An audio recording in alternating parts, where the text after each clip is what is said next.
Mon invité du jour fait se rencontrer le cacao sacré et l'hypnose pour t'accompagner à libérer tes traumas. Je n'y connaissais strictement rien en cacao sacré et après avoir écouté Peggy, je comprends vraiment pourquoi elle l'utilise avec l'hypnose pour t'accompagner. Elle nous explique l'effet du cacao sur l'organisme et pourquoi il va favoriser dans cet état hypnotique une condition propice à la libération. Donc ce que je t'invite à faire, c'est simplement à profiter de cet épisode, à découvrir encore une nouvelle façon d'amener plus de paix dans ton quotidien. Bienvenue à toi. Take It Easy, c'est une invitation à réapprendre à écouter. Arrêter d'être envahi par le bruit du monde pour se connecter au chant de l'âme, là où est logée la paix. Ouvrir la porte des souvenirs et des connaissances inscrits dans notre essence. Take It Easy, je l'ai créé comme un espace d'exploration dans lequel tu trouveras peut-être des résonances, des informations qui éveillent quelque chose en toi et qui te donnent envie d'aller explorer encore plus loin. Et peut-être que tu entendras aussi des choses qui ne résonnent pas. Je t'invite simplement à accueillir les messages que ton âme a besoin de recevoir et de laisser aller le reste. Bon épisode à toi. Peggy, bienvenue. Aujourd'hui, on va parler hypnose et cacao. Alors, a priori, comme ça, c'est quand même deux choses qui sont très différentes et qui vont pas spécialement ensemble.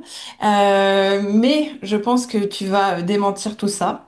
Et avant qu'on parle d'hypnose et de cacao, on va un petit peu parler de toi. Donc je te laisse déjà te présenter et après tu nous diras comment t'en es arrivé à l'hypnose, comment t'en es arrivé au cacao, mais déjà qui tu es.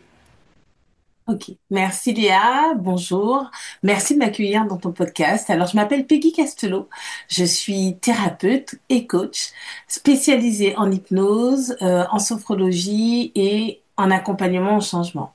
Ok. En fait, depuis plus de 20 ans, j'accompagne des personnes et des organisations dans leur transformation. Et mon fil conducteur, c'est toujours le même, aider à libérer ce qui bloque pour retrouver de l'énergie, de la clarté et avancer sereinement.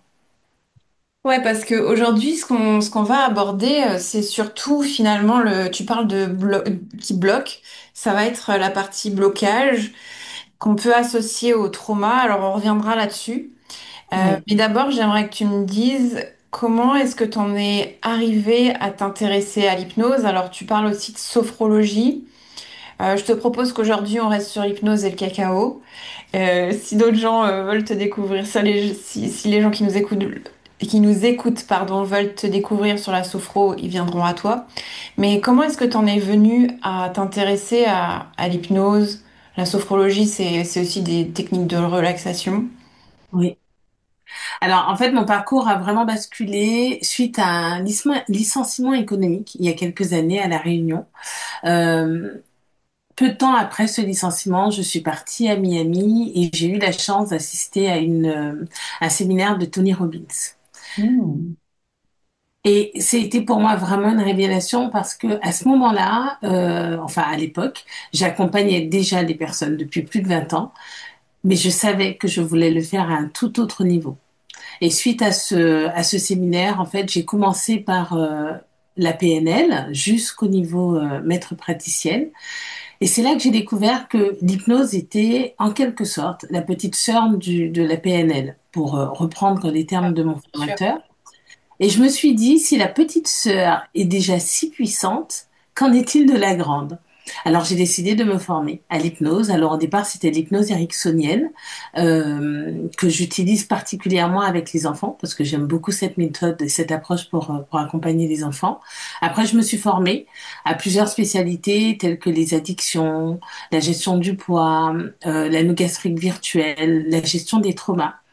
Euh, Puis j'ai voulu explorer encore d'autres formes d'hypnose. Donc je me suis formée à la speed hypnose, à l'hypnose À directive, la quoi? à la speed hypnose. En fait, l'hypnose, tu sais, alors celle-ci Ok. j'utilise pour les ados, tu sais, c'est pour des inductions très très rapides. Ok. Euh, Je et c'est connais pas. lors de ma formation lors de ma formation ensuite je vais y arriver. Lors de ma formation en hypnose directive, justement, que j'ai découvert le cacao dont on parlera tout à l'heure. Et encore après, je me suis formée au protocole Simpson, dont Ok. on aura Comment est-ce que beaucoup tu appelles cette hypnose? L'hypnose? laquelle? L'aspect l'hypnose, Non, celle après, celle que tu cites juste après? le protocole Simpson, Non, juste avant. Celle où tu as découvert. Ouais. l'hypnose directive. Érective.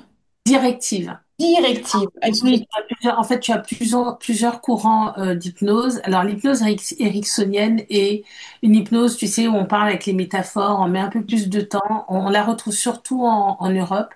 Et l'hypnose directive, on va plus la retrouver du côté des États-Unis. D'accord. Je ne connaissais pas cette hypnose. Et je ne savais pas non plus que tu avais été licenciée à La Réunion. Ok.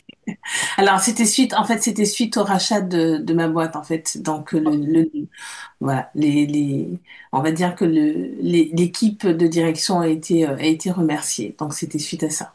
Et tu étais à La Réunion pendant ce temps-là? Oui, pendant cette époque-là, oui. Donc tu as été en Guadeloupe, à La Réunion, à Miami ta prise de conscience et après tu es allé t'installer en Bretagne. C'est ça, mais ça, c'est l'amour, tu sais. Ah Ça, ouais. c'est l'amour. En fait, mon mari est breton. J'ai une histoire d'amour avec la Bretagne. Je pense que d'ailleurs, j'ai passé plus de la moitié de ma vie aujourd'hui, plus en Bretagne qu'ailleurs dans le monde. Ok, très bien. Donc ça c'est pour la partie hypnose. Euh, Est-ce que ça a répondu à tes attentes parce que tu disais la PNL c'était déjà si puissant et c'était la petite sœur et quand j'ai découvert, je voulais découvrir la grande sœur. Est-ce que la grande sœur a répondu à tes attentes en termes de d'efficacité sur l'accompagnement de ces personnes à lever les blocages? Oui, alors en fait la particularité de l'hypnose, en fait tu sais alors je suis une PNListe dans l'âme parce que j'aime la rigueur de la PNL et la Covid est passée par là. La particularité de la PNL quand on accompagne, il y a la proxémie, donc on est assez proche en fait de la personne qu'on accompagne. Le, la distanciation qu'il y avait pendant le Covid m'a empêché en fait de pratiquer de la PNL. Donc maintenant j'utilise mes protocoles de PNL sous hypnose. Donc Ok. j'ai réussi en fait à faire un mixte des deux. Parce que l'hypnose, en fait, je peux garder la distance. Donc, c'est pour cette raison qu'aujourd'hui, je travaille aussi bien en visio qu'en présentiel. Donc, j'accompagne à distance la personne pour lui permettre de rentrer en transe. Et après, j'utilise des protocoles de PNL parce qu'en fait, il y a vraiment des protocoles qui sont spécifiques en PNL qu'on ne retrouve pas en hypnose. Je les utilise, en fait, en mettant les personnes que j'accompagne sous hypnose. Ok. Donc ça c'est pour la partie hypnose. Pourquoi est-ce que tu t'es lancé là-dedans? Et tu nous as rapidement parlé du cacao, que tu as donc découvert en te formant à l'hypnose directive. Ouais. Est-ce que tu peux nous expliquer ce que ça a été cette découverte? Parce que il me semble que tu es quelqu'un de très terre à terre et on voit souvent le cacao associé à des trucs un peu wouhou, perché, etc. Donc, comment est-ce Alors, en que toi, Peggy, tu en es arrivée à accueillir cet outil qui est le cacao? Alors, je suis vraiment une curieuse dans l'âme. Donc, lors de ma formation en speed hypnose, tu sais, on se retrouve, on faisait des soirées et on découvrait en fait des pratiques différentes quand on se retrouvait entre personnes en formation. Et une amie me dit, ben écoute, il y a une soirée cacao, est-ce que ça te dit? Une soirée cacao, ouais, ok, allons-y. Qu'est-ce que c'est? Alors moi, j'arrive, tu sais. En totale ouverture, je ne sais pas ce que c'est. Je me renseigne pas non plus, d'ailleurs, comme pour Tony Robbins, hein, j'y suis allée comme ça et bon. Donc j'y suis allée vraiment en totale ouverture, sans a priori. Et donc là, je suis arrivée sur quelque chose qui était très ritualisé, c'est-à-dire qu'on arrive, on boit le cacao, on s'installe. Alors c'est un cercle de femmes. Et je me rends compte effectivement que avec ce cacao que je prends, je me laisse, moi qui suis plutôt sur la retenue, hein, d'ailleurs, mais durant ma formation en hypnose, j'ai toujours pensé que je partais pas en transe parce que je voyais certaines de mes collègues partir dans des trucs, des machins, moi, j'avais l'impression de ne pas partir en transe. Et là, je me rends compte qu'effectivement, avec la boisson cacao, ben, je me détends et plus naturellement, en fait, au moment où elle parle sur l'accompagnement, que j'arrive à me laisser aller beaucoup plus naturellement et plus simplement. Alors, les effets sont différents d'une personne à l'autre. Alors moi, je dirais que je suis plutôt dans le cadre des résistants et là, je me rends compte que ben, malgré ce côté résistant qui est souvent là parce que le conscient prend le dessus, ben, finalement, j'arrive à me laisser accompagner par le cacao. Et pendant qu'Hilaria est en train de nous accompagner sur la méditation, en fait, c'est pour moi, tu sais, là, je me dis, mais en fait, il y a une connexion, quoi. Elle part sur une méditation et moi, je partirai, c'est-à-dire qu'elle a commencé la méditation et moi, je serais allée plus loin dans tu sais, en fait, il y a différents niveaux. L'état méditatif te met déjà dans un état modifié de conscience qui est relativement doux, mais en fait, avec l'hypnose, tu peux aller sur des états modifiés de conscience qui sont plus ou moins profonds. Et là, je me dis, mais en fait, elle s'arrête là, mais on pourrait aller encore plus loin. Et moi, je m'autorise pendant ce moment-là à aller plus loin. C'est-à-dire que elle m'accompagne peut-être au rez-de-chaussée et moi, je m'autorise à aller au sous-sol et je me fais mon petit trip sous le cacao. Et je me rends compte qu'effectivement, avec justement cette boisson, je m'autorise à aller plus loin là où avant je pouvais avoir des résistances. Donc ça, c'est ma première expérience. J'ai beaucoup aimé le côté sororité, cercle de femmes. Euh, alors, dans mon approche, c'est pas aussi ritualisé, c'est-à-dire qu'on va pas être dans un cercle de femmes. Si ça va être un cercle de femmes, mais ça sera pas aussi. C'est très cérémonial. Elle a un côté, elle avait un côté qui était vraiment très très codé. Ce n'est pas comme ça que je souhaite utiliser le cacao, mais j'ai vraiment découvert sur moi ses bienfaits et après j'ai eu l'occasion de le pratiquer avec des amis que j'ai accompagnés en hypnose. Alors, j'ai pu accompagner mes proches en hypnose parce que je me suis formée justement au protocole Simpson. La particularité du protocole Simpson, peut-être qu'on en parlera Oui, on après, va en mais là, parler, je ouais. fais un aparté, Mhm. c'est que la personne n'a pas besoin d'exprimer ce sur quoi elle vient travailler. Dans certains cas, tu sais, c'est tellement douloureux ce qu'on porte que de mettre des mots dessus nous renvoie dans quelque chose qu'on n'a pas envie de vivre. La particularité de ce protocole, c'est qu'on n'a pas besoin de verbaliser. À partir du moment où on arrive avec l'intention, le thérapeute qui est formé peut accompagner. Et donc, j'ai accompagné des amis qui avaient des blocages. Donc, je ne sais pas sur quoi on a travaillé, mais elles avaient des blocages. Et en fait, sans qu'elles aient à verbaliser, on a pu travailler. Et j'ai associé cela au cacao pour leur permettre justement d'aller plus en détente, plus en profondeur, en fait, pendant la séance.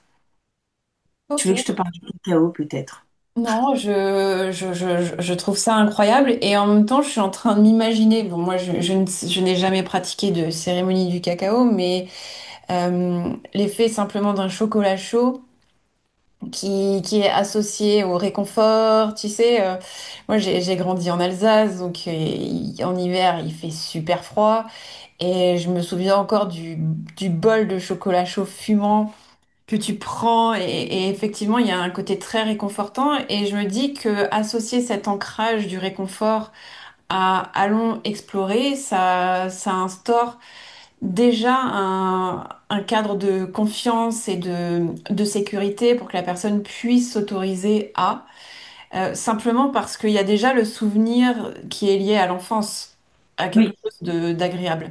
Maintenant, peut-être que tout le monde n'a pas cet ancrage, mais donc je trouve, je me faisais cette réflexion intérieure, je me dis ouais, c'est cohérent. Maintenant, peut-être que le cacao a des propriétés que je ne connais pas et que tu connais, qui favorisent justement cette détente, cette introspection, je sais pas. Dis-moi, est-ce Alors, que tu sais? j'adore l'analogie que tu fais entre le cacao, cette, comment j'ai envie de dire, cette Madeleine de Proust, en fait, ce souvenir Mhm. d'enfance, de réconfort et de douceur, mais en fait, le cacao cérémoniel, celui qu'on va utiliser hein, pour l'accompagnement cacao et hypnose, il n'a rien à voir avec le chocolat du petit déjeuner. Mhm. On est On en vraiment parlait sur un juste. cacao, pardon? Parle-en, je suis curieuse. On est vraiment sur un cacao qui est brut, qui est pur, qui n'est pas transformé. En fait, c'est un cacao qui est utilisé depuis des millénaires par des peuples en fait d'Amérique centrale. On le prépare. Alors, la première chose, c'est qu'on le prépare avec une intention. Alors, je dirais dans un cadre sacré. Dans le cadre sacré, il faut juste voir le côté où tu ne vas pas juste dans ta cuisine et tu prépares un truc. C'est-à-dire que tu poses une intention et au moment où tu prépares ton cacao, tu es vraiment posé. Alors moi, j'aime bien faire brûler de l'encens, allumer une bougie parce qu'en fait, quand j'utilise le cacao, c'est plus pour, en l'occurrence, pour écrire. Tu sais, je fais des audios, j'ai une bibliothèque digitale du bien-être. Donc, pour écrire mes audios, pour réveiller ma créativité en tant que thérapeute. Et en fait, c'est vraiment une plante médecine qui ouvre le cœur, pour reprendre le terme de ceux qui l'utilisent. Elle apaise et elle invite à une connexion qui soit profonde à Mhm. soi-même. En fait, la particularité de ce chocolat, ce sont ces deux principes actifs qui sont plus importants dans ce cacao brut et qui agissent aussi bien sur le cœur que sur le corps. Le premier, c'est la théobromine. En fait, c'est une molécule qui est cousine de la caféine, mais beaucoup plus douce. C'est-à-dire qu'elle va stimuler la circulation sanguine, le système cardiovasculaire, ce qui augmente l'oxygénation et la concentration. Donc, tu comprends pourquoi je la prends Ah avant de me ouais. mettre à la rédaction de mes séances. En fait, résultat, on se sent vraiment éveillé, pleine d'énergie, mais dans un calme intérieur, tu sais, sans nervosité. On n'a pas l'effet secondaire du café. Et elle a aussi le pouvoir, en fait, d'ouvrir le cœur, d'apporter de la chaleur et de l'expansion. Et la deuxième molécule, c'est la PEA. Alors, je vais essayer de prononcer. Je l'ai noté pour pouvoir retrouver. C'est la phényléthylamine, mais tu verras, je préfère son autre nom. En fait, on l'appelle la molécule de l'amour. En Ok. fait, elle a la capacité de stimuler la libération d'endorphines et de dopamine, qui sont des neurotransmetteurs, et elle favorise la joie, la motivation, une sensation de bien-être et vraiment un sentiment de connexion aux autres. Tu sais, comme si tu avais un shoot d'ocytocine. Mhm. En fait, tu rajoutes à cela la richesse du cacao. Donc, le cacao qui est riche en magnésium, en antioxydants, et qui a un vrai pouvoir pour nourrir le système nerveux et ainsi permettre et aider à relâcher les tensions. Et c'est Wow. pour ça que qu'en cérémonie du cacao, cette boisson, aussi simple puisse-t-elle paraître, c'est un vrai allié qui invite à se sentir présent, centré, apaisé et profondément relié à soi. Donc, tu vois, on prend vraiment toutes les vertus du cacao pour apporter cette présence et cet apaisement. C'est assez fou. Et est-ce qu'il est mélangé avec de l'eau, avec du lait? Enfin, tu le mélanges à quoi? Alors, moi, quand je le prépare, alors on peut faire plusieurs épices. Alors déjà, il y a un dosage spécifique pour le cacao. Pour pouvoir vraiment, quand on va dans la cérémonie, on a entre 25 et 30 grammes de cacao pur. Je rajoute du piment de Cayenne pour booster l'effet, pour qu'il agisse un petit peu plus vite, parce qu'en fait, le cacao agit entre 25 et 30 minutes. Donc, je rajoute de la cannelle, du piment de Cayenne, de la cannelle. On peut rajouter de la vanille, de la badiane, du gingembre. En fait, tu peux rajouter les épices que tu souhaites. Moi, je mets juste de l'eau chaude, un peu de sirop d'érable. Alors, des fois, je prends sans, mais en ce moment, il est quand même bien corsé, donc je mets un peu de sirop d'érable. Et tu peux rajouter un lait végétal si tu souhaites avec. Ça peut être un lait d'amande, un lait de coco. Mais je préconise pas de lait de vache. On reste sur du lait végétal. Parce que ça rend le tout peu digeste.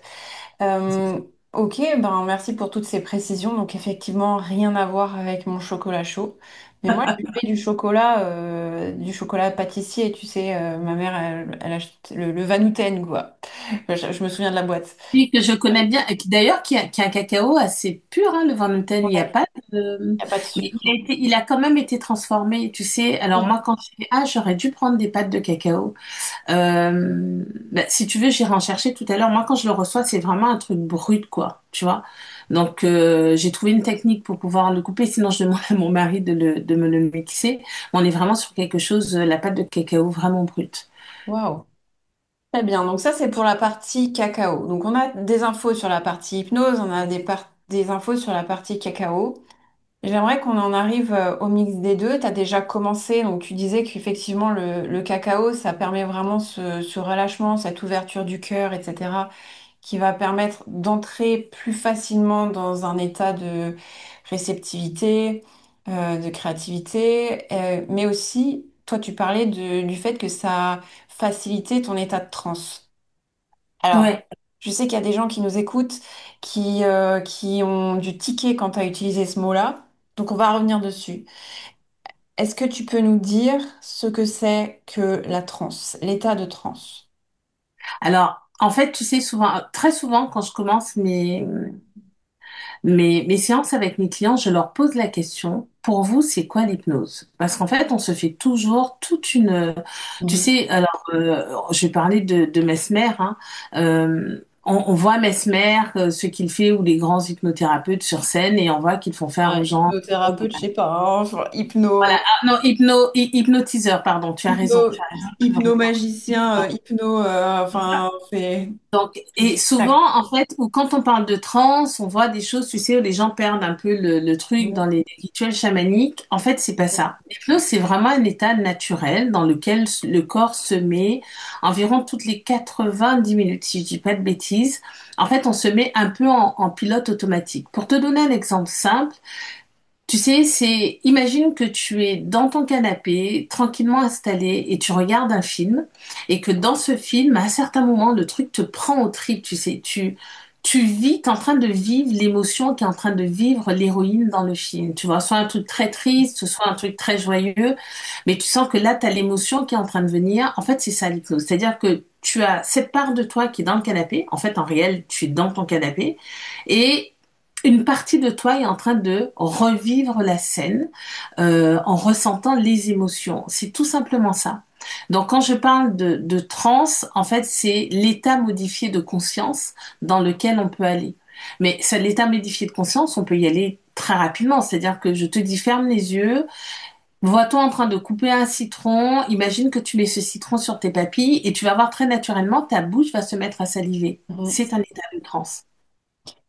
En Ouais, fait, c'est juste un état modifié de conscience. et c'est un état qu'on expérimente tous plein de fois par jour. Enfin, dès qu'on a les yeux qui partent, qui partent dans le vague, qu'on Exactement. conduit et qu'on sait plus exactement où enfin, tu rentres chez toi, tu te dis waouh, j'ai rien vu de la route. Ça, c'est clairement un état de transe.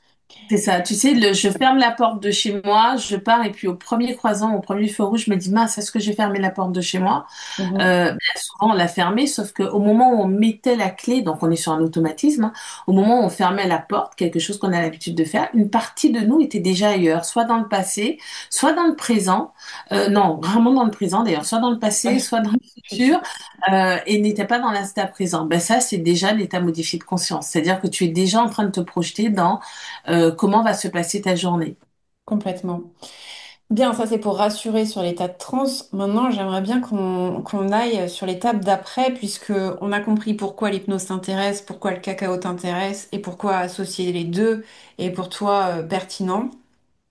Qu'est-ce qui t'a donné envie d'accompagner des gens?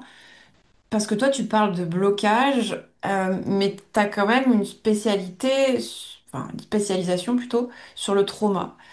Pourquoi aller sur les blocages, sur les traumas? Qu'est-ce qui t'a donné envie d'aller par là? Tu sais, quand tu commences en hypnose, souvent en fait, ce sont tes clients qui t'amènent en fait les sujets sur lesquels tu Mm. vas aller. Et je me suis rendu compte qu'en fait, dans la majorité des cas, des personnes que j'accompagnais, je retrouvais des personnes qui avaient ces blessures invisibles. Tu sais, ces blessures qui sont présentes, qui ont tendance à diriger ta vie. Des traumas de l'enfance, des chocs émotionnels, parfois des mémoires anciennes, que ces personnes pensaient parfois avoir oubliées, mais en fait qui influencent encore leurs choix, leurs réactions, leurs relations. Et c'est souvent ce qu'elles m'apportaient. Et en fait, on peut parler de blocage quand on rentre dans un principe de répétition, quand les mêmes situations reviennent encore et encore. Tu sais, c'est comme ce caillou dans la chaussure qu'on garde et on continue à avancer malgré la douleur, malgré les tensions. Euh, ou parfois on a des réactions qui sont disproportionnées sur une petite remarque qui déclenche une immense colère ou une crise de pleurs ou une peur qui vient te paralyser. Ça, ce sont des signes que quelque chose de plus profond cherche à être entendu. Et c'est souvent, en fait, ce que je rencontre dans les accompagnements. Et c'est pour cette raison, en fait, que je me suis formée au trauma pour pouvoir aller plus loin, pour pouvoir accompagner de façon plus consciente mes clients vers vers une libération. Est-ce que les gens qui viennent te voir, ils ont conscience que ben là j'ai un blocage, j'ai un trauma, enfin c'est pas ça la demande, j'imagine quand ils arrivent. Bon, ben, Dans les trois quarts du temps, non. Alors, j'ai des personnes qui ont fait ce cheminement et qui arrivent en me disant, ben voilà, voilà où j'en suis, voilà ce que j'ai fait, et je pense qu'il y a quelque chose qui se cache derrière. Mais souvent, j'ai des personnes qui viennent me voir, ah oui, j'aimerais avoir plus de clarté dans mon, dans mon quotidien pour pouvoir avancer. Oh, j'arrive pas, j'ai un objectif à aller atteindre, j'aimerais bien abaisser les barrières pour aller atteindre cet objectif. Et souvent, lors de la première, la deuxième séance, en fait, on travaille. Alors, maintenant, par expérience, je sais les amener à arriver assez rapidement. Mais tu sais, travailler sur un trauma, ça se fait vraiment en douceur, en fait. Il n'y a pas de... Je ne brusque pas la personne. Il faut vraiment que ça vienne d'elle. Et à un moment ou à un autre, de toute façon, le subconscient permettra de libérer la parole. alors j'aimerais bien qu'on définisse ce que c'est trauma parce que là aussi j'imagine que, enfin moi ça me fait toujours un peu tiquer ce mot parce que on imagine un truc dramatique, trauma, drame, tu vois, je trouve que... Ouais. Donc j'aimerais bien que tu nous donnes ta définition. Alors, un trauma, ce n'est pas seulement un gros choc, comme on l'imagine. Tu vois, comme tu viens de le dire, c'est une expérience qui a été trop intense pour être digérée par le cerveau et le système nerveux au moment où elle s'est produite. Au lieu d'être intégrée, elle reste, tu sais, en suspens à l'intérieur de nous. Et cette mémoire non résolue peut continuer à réactiver à travers des émotions, peut se réactiver à travers des émotions disproportionnées, des peurs, des blocages ou même des douleurs physiques. Mhm. Alors, il y a les traumas évidents, hein, donc on va parler de un accident, des violences, des agressions. Là, il y a un trauma évident. Mais il y a aussi des micro-traumas, tu sais, des paroles blessantes, un sentiment d'abandon répété, une humiliation vécue enfant. Et ça, ce sont des événements qui marquent profondément et qui influencent nos comportements. Est-ce que selon toi, on est tous porteurs de trauma? De la façon dont on a engrammé l'événement, alors je dirais tous non, parce que tu sais, en tant que PNListe, on va pas faire une généralité, Ouais. mais c'est vraiment comment on a encodé l'événement au moment où il s'est passé. Mhm. Deux personnes peuvent vivre la même situation.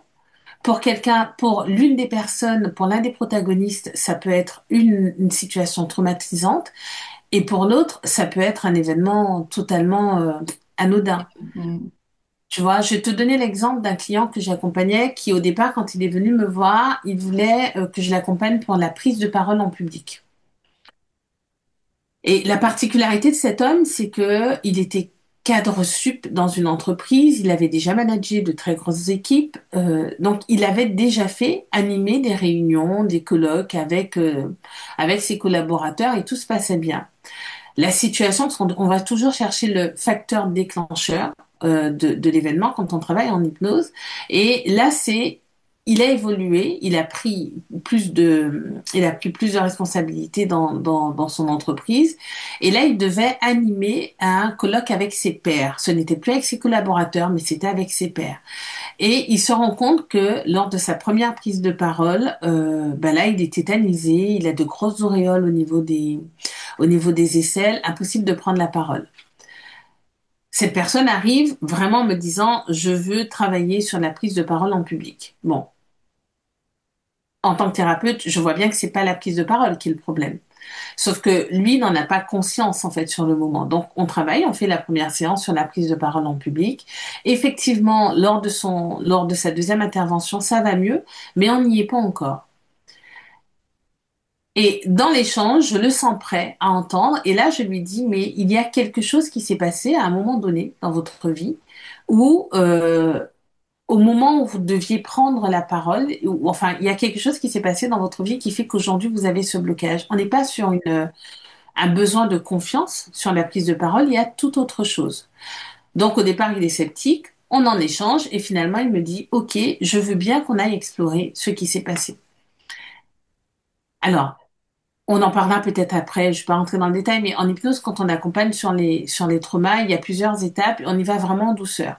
Quand je dis quelque chose s'est passé, c'est que tu penses bien que si c'est une répercussion aujourd'hui dans ta vie d'adulte, c'est un trauma. Sinon, c'est un événement anodin.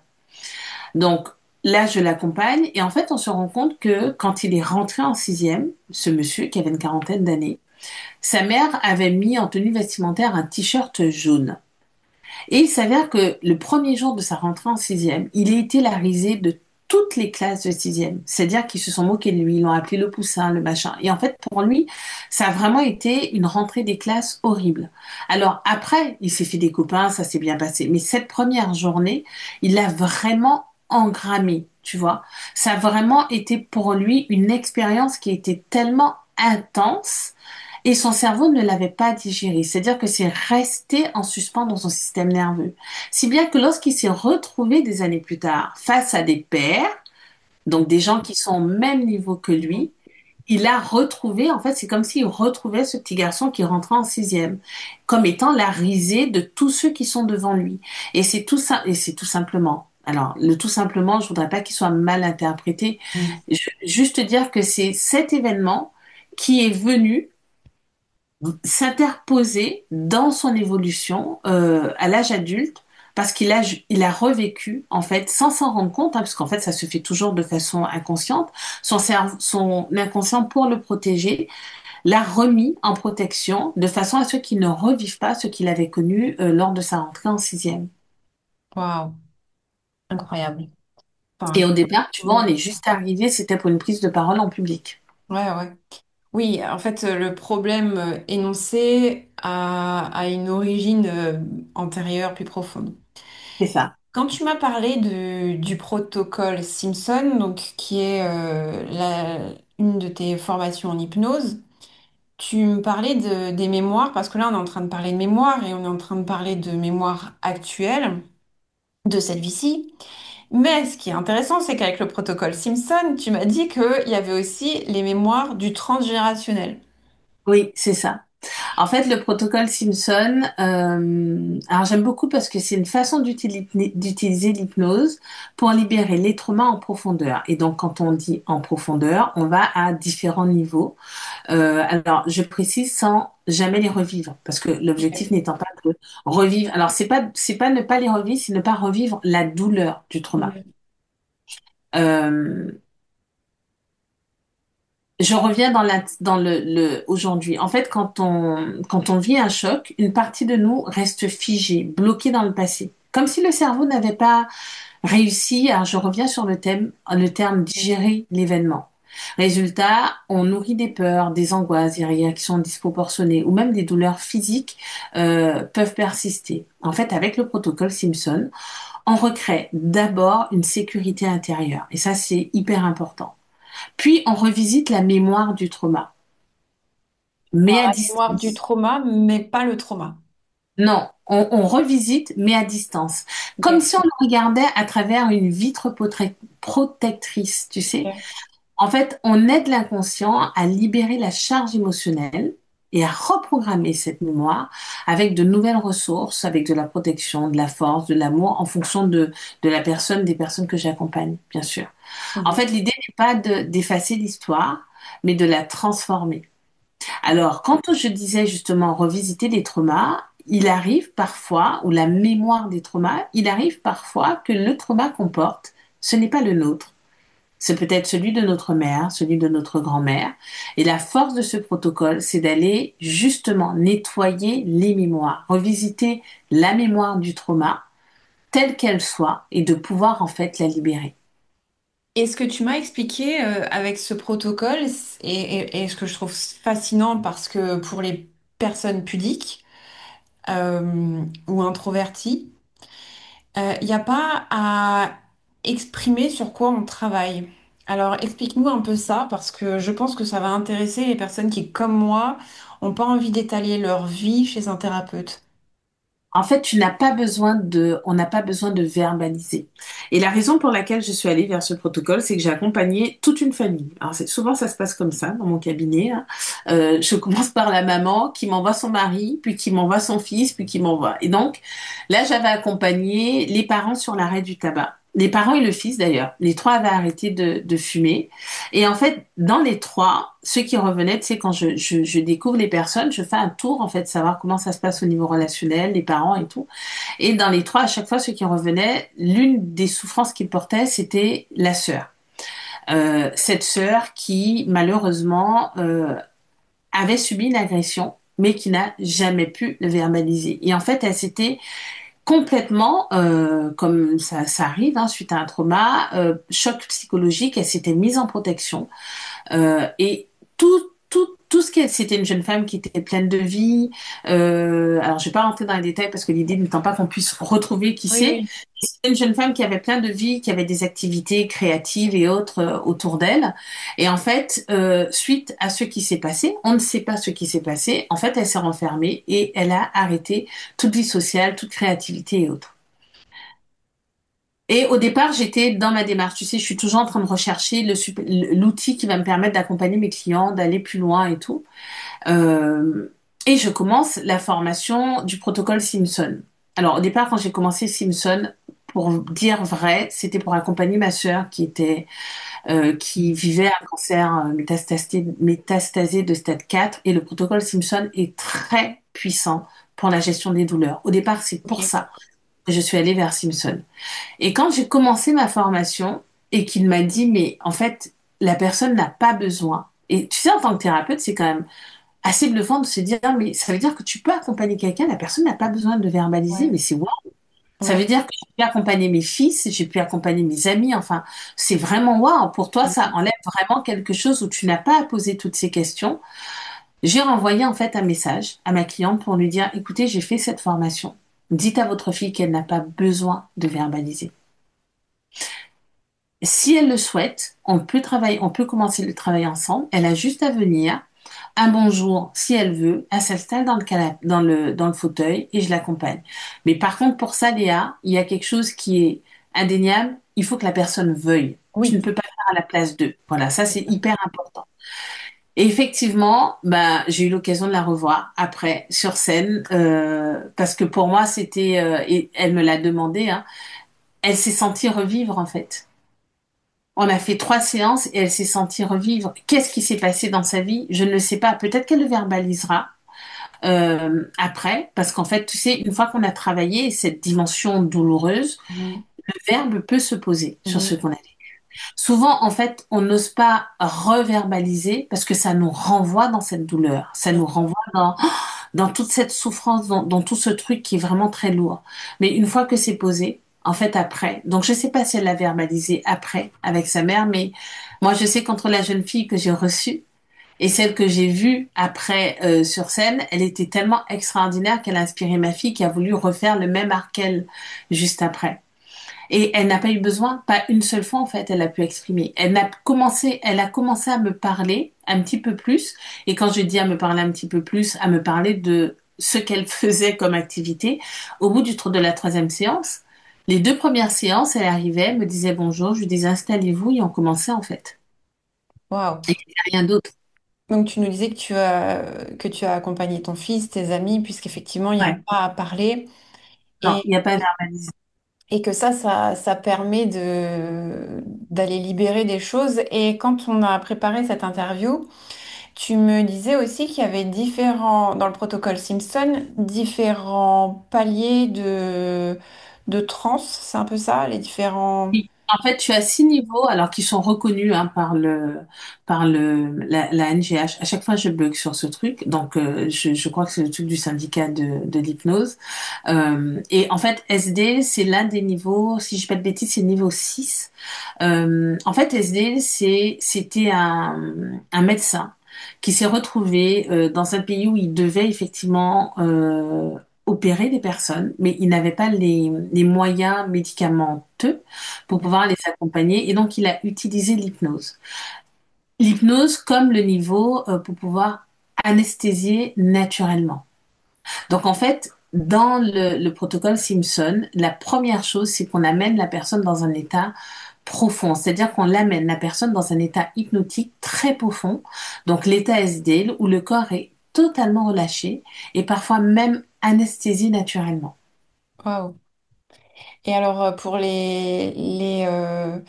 les pros du contrôle qui se disent, oui, mais alors, dans ce cas-là, je peux pas en sortir seule. Si je veux en sortir, est-ce qu'il y a des fusibles qui sont posés et la personne peut sortir de l'hypnose comme elle le désire? Toujours, à tous les niveaux. En fait, on met des fusibles à tous les niveaux et c'est hyper important et c'est vraiment quelque chose qui est très doux. C'est-à-dire que c'est la personne, en fait, qui décide d'y aller. Hmm, Moi, je suis juste le guide. ok, Elle y va. C'est-à-dire qu'à un certain moment, je vais lui dire, mais quand vous êtes prête, vous allez à tel niveau et j'attends. Quand vous ok, êtes prête, vous allez à tel niveau et j'attends. Et en fait, c'est vraiment les signes idéomoteurs qui vont me dire que c'est bon, la personne y est. Alors pour les non-initiés, les signes idéomoteurs, ce sont des signes réflexes où tu sais, quand je lève le doigt, là, quand je bouge la main, je suis sur un mouvement, un afflux nerveux classique.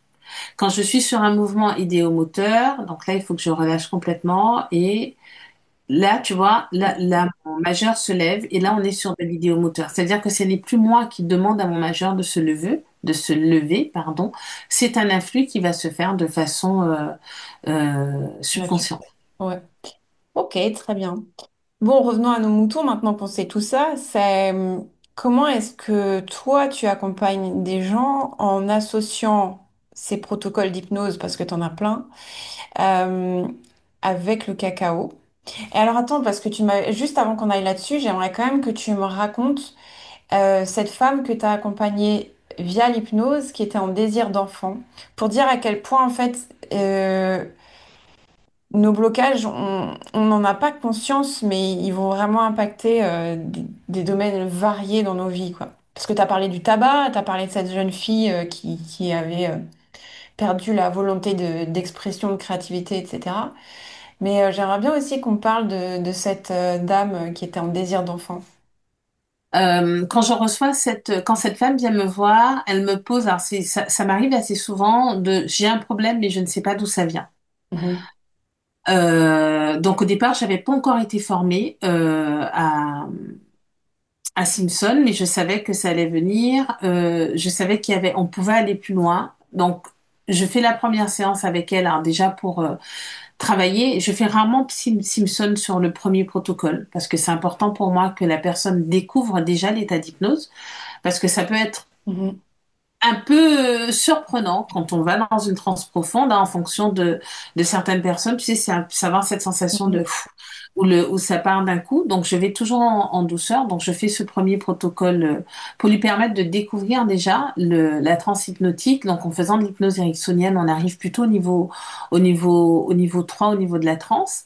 Donc, déjà, elle découvre et je lui propose qu'on se revoie un mois après, une fois que j'ai fait ma formation pour que je puisse l'accompagner sur le protocole Simpson. Elle avait un désir d'enfant, ça faisait plusieurs années hein, qu'elle essayait, et à chaque fois, malheureusement, ça échouait, et elle était arrivée à un tel niveau qu'elle ne pouvait plus faire les, les inséminations en France. Donc, je crois qu'il y a un certain nombre Oui, de il y a un âge possibilités. aussi.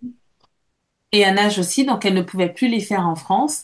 Et là, elle arrive en me disant, vous êtes vraiment mon dernier recours. Je souhaite partir le faire en Espagne, mais avant, je veux vraiment me donner toutes les chances de pouvoir le faire.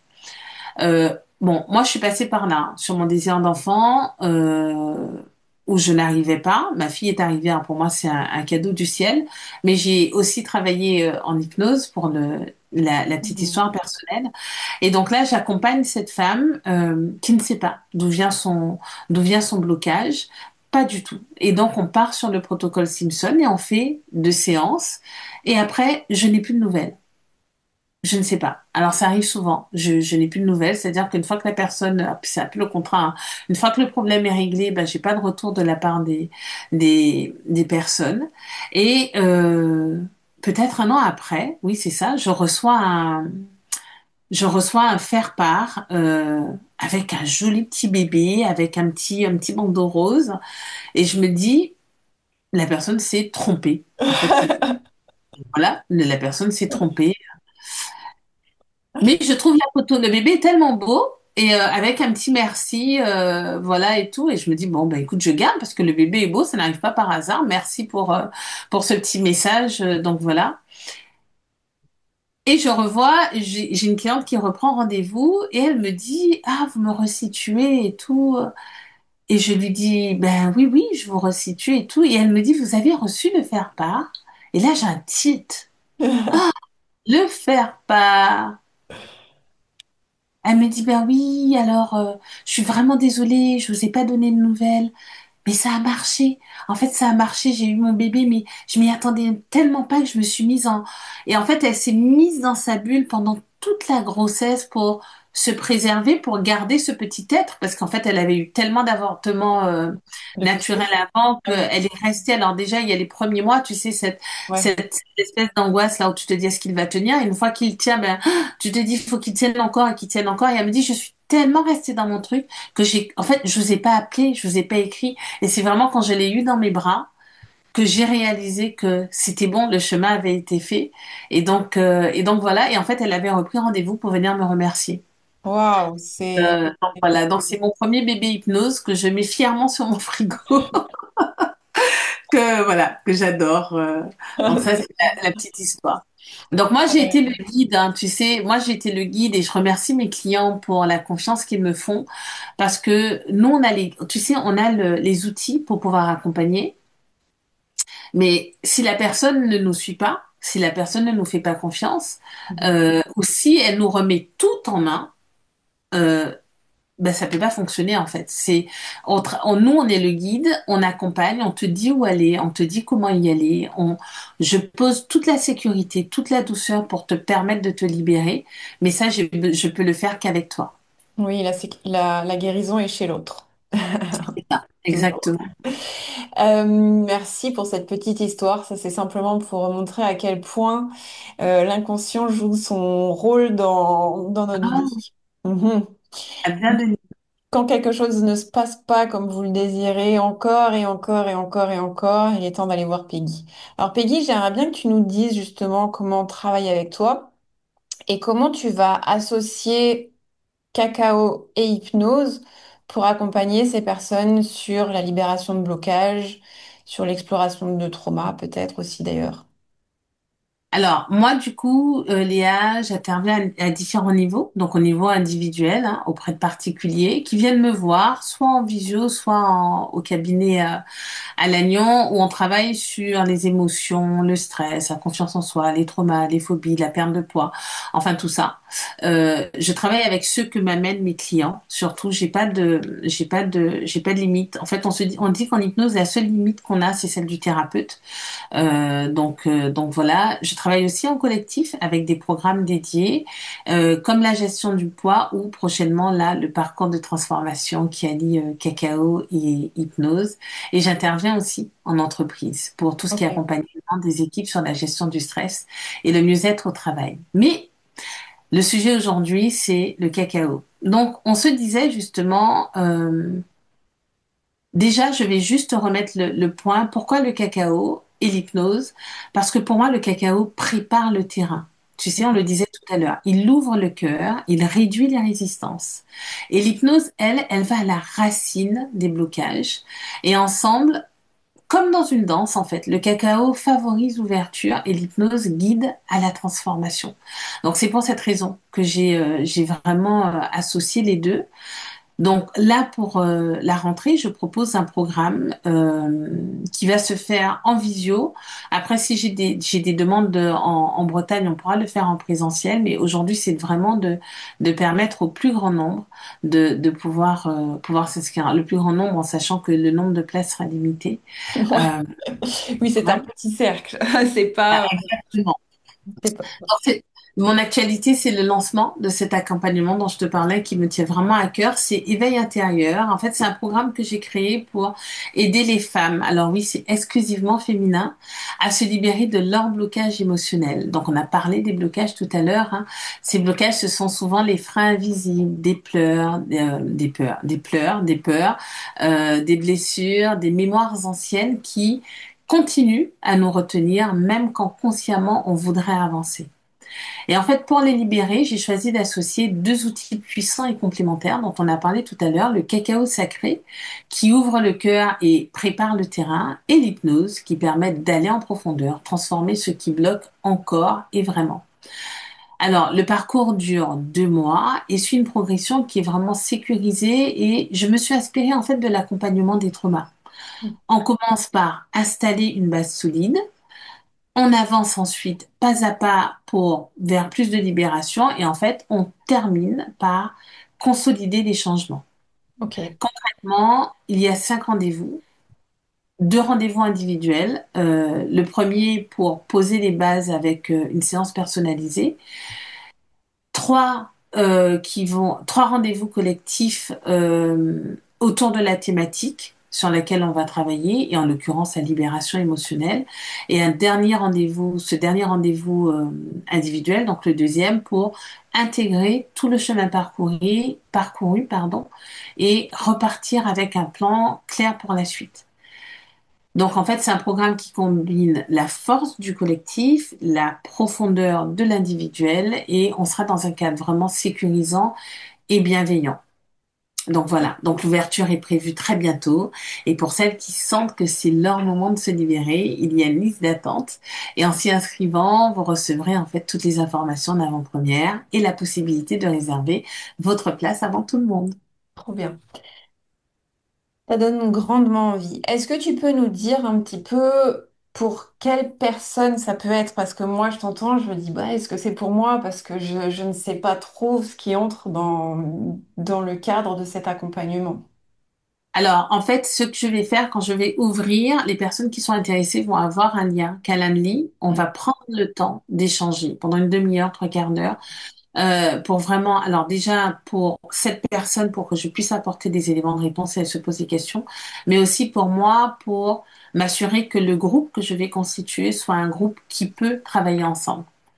Parce Mhm. que si la personne arrive avec un trauma qui est trop lourd, je ne vais pas le travailler en groupe, Bien on sûr. le travaillera en individuel. Ok, ça se tient. Très bien. Eh bien, je trouve que ça donne vraiment envie.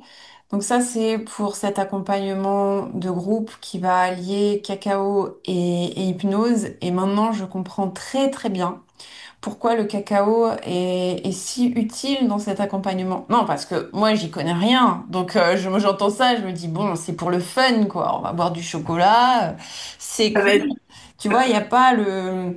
Donc, j'étais très curieuse de savoir, en fait, ok, très bien, mais en fait, qu'est-ce que c'est concrètement que ce cacao? J'utilise la puissance du cacao. Ouais. Toutes ces vertus.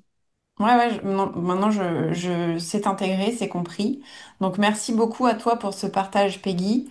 Et à toi qui nous écoutes, Peggy, tu accompagnes en groupe, mais tu accompagnes aussi en individuel, donc en présentiel et en ligne, puisque l'hypnose, tu y es allé par là suite au confinement. Donc, et c'est vrai que l'hypnose, ça fonctionne très très bien à distance aussi. Euh, pour les problématiques, ben, tu l'as dit, hein, la seule limite, c'est la tienne. C'est ça. Donc, autant qu'on vienne te voir, qu'on discute ensemble et que tu vois ce que tu peux nous proposer. En tout cas, moi, je te remercie. Est-ce qu'il y aurait quelque chose que tu aimerais ajouter pour terminer cet épisode? Oui, pour moi, je pense que c'est vraiment important de dire, de rappeler qu'en fait, peu importe le poids du passé, Il existe des méthodes douces et puissantes pour s'en libérer. Et je voudrais dire à toutes ces femmes qui t'écoutent, et peut-être des hommes, je sais pas, vous méritez vraiment de respirer librement et de vous sentir légère. Et si vous sentez que c'est le bon moment, je serais ravie de vous accompagner en séance individuelle ou de vous faire découvrir mon programme Cacao et Hypnose spécialement conçu pour transformer vos blocages en force.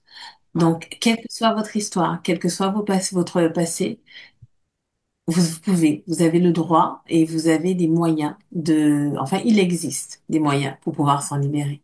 Et c'est important de le savoir. Merci pour ce rappel, Peggy. Ça fait quelque chose quand tu dis vous avez le droit de. Tu vois, c'est marrant, hein. Il y a quand même... Je pense que tu vois, en le disant, ça me fait quelque chose, donc je me dis, tiens, il y a quelque chose à explorer par là, parce que sinon je réagirais pas, je trouverais ça juste, ouais. En Mais fait, c'est une question c'est de savoir qu'on a le droit, parce que tu sais, je parlais des paroles blessantes, mais il y a encore une histoire qui me revient. J'avais l'une de mes clientes qui n'arrivait pas à rencontrer l'amour, et en fait, on s'est rendu compte que ce compagnon qui s'était donné la mort, avant de se suicider, lui avait dit qu'elle ne trouvera jamais personne pour l'aimer. waouh, Parce que lui, il l'avait aimé plus que quiconque au monde. Et en fait, elle avait engrammé cette phrase en se disant qu'elle n'avait pas droit à l'amour, en fait. et ouais, Donc, ouais, on a le droit. En fait, vous avez ce droit. Vous pouvez vous donner cette autorisation. Donnez-vous cette, je sais pas si cette autorisation, mais cette possibilité. Offrez-vous, ouvrez le champ des possibles en vous disant, OK, ça fait un moment que j'ai ce caillou dans ma chaussure. Ça fait un moment que le truc m'envoie des douleurs, qu'il me freine, qu'il me ralentit. J'y vais, je teste. ouais, complètement. Non, je teste pas, je me donne l'autorisation. C'est pas tester parce que ma mamie me disait que essayer, c'est échouer, donc on va pas tester, on va pas essayer en fait. On va juste y aller. Euh, on y va et une fois qu'on y va, on sait si ce qui a fonctionné, ce qui n'a pas fonctionné et comment on rectifie le tir. Mais juste y aller, changer justement, changer de direction, ouvrir une porte qui est fermée depuis un moment. Voilà, donnez-vous ce droit ou autorisez-vous d'y aller autrement. Merci, Peggy. Merci infiniment. Tu vois, Merci à toi. je te l'ai déjà dit, mais je trouve que tu es une grande dame. Donc, je suis contente d'avoir passé ce moment avec toi. J'espère que toi qui nous écoutes, tu en retires plein de choses intéressantes et qu'il y a des petites ouvertures qui se font pour toi sur oui, je peux m'autoriser, oui, je vais y aller, que ce soit avec Peggy ou quelqu'un d'autre, mais en tout cas, tu as le droit, évidemment, de vivre une belle vie et on te remercie infiniment pour ton écoute. Tu peux trouver toutes les informations sur les accompagnements de Peggy sous cet audio, sous cette vidéo. Merci de nous avoir regardés jusque-là. Je pense que c'est le plus long épisode que j'ai fait. Presque, le deuxième plus long. Donc merci. Ah oui, on avait dit une demi-heure. Ouais, on avait dit une demi-heure, on l'a explosé là. Donc merci beaucoup, Peggy. Merci à toi, Léa. À très bientôt. Et à À bientôt très, à toi. à bientôt, bye bye.